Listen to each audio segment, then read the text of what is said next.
Begin by preparing your AFO model for vacuum forming. Mark the ankle joint axis, taking care to keep it parallel to the axis of rotation of the foot. Using a marker, mark the medial and lateral joint locations. Mark the hinge plates with a permanent marker to identify the medial and lateral ankle joints and to indicate orientation. This is important as you will be forming each ankle joint to the model individually. Trace an outline of the ankle joint on the positive model at the established ankle joint axis to allow accurate placement when forming the hinge plates to the model. Use your fingers or a tool to form the hinge plates to the positive model.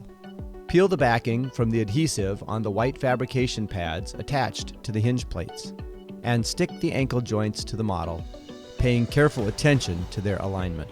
Insert a brad nail, which we've included, into the center hole of the articulating rivet and drive it flush to ensure the ankle joint does not move. Note, use of the nail will also help with removing the joint from the cavity after forming. Cover the joint and the model with a very thin nylon hose, for example, feather stretch, taking care to ensure the proper positioning of the joints. Vacuum form as usual, ensuring a good seal and tight vacuum. A very close fit between the joint and the cavity is critical to the performance of the joint.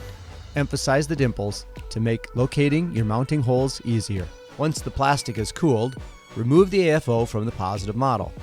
The brad nail should pull easily out of the model. With a marking pencil, establish your trim lines around the ankle joints. It's important that the trim lines extend all the way to the articulating rivet to ensure proper support for the joint.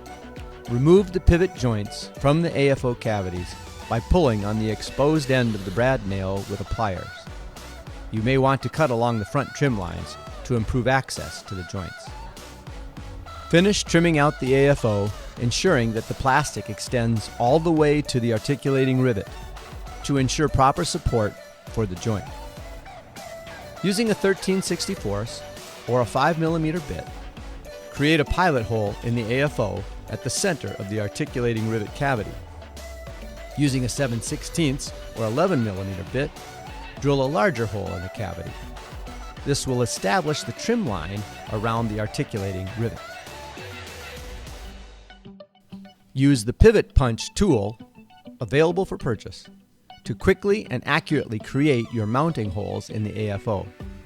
If you don't have a pivot punch tool, use a 13/64 or a 5mm bit to drill mounting holes into the dimples created by the indexed hole at the top and bottom of the hinge plate cavities. Peel off the white fabrication pads from the joint. There is no need to clean off the residual adhesive, as the finishing pads will cover this. Install pivot ankle joints in their respective cavities and secure with indexed nut and ultra-low head Torx 15 screws. Note, you must add Loctite 263 to prevent the screws from backing out.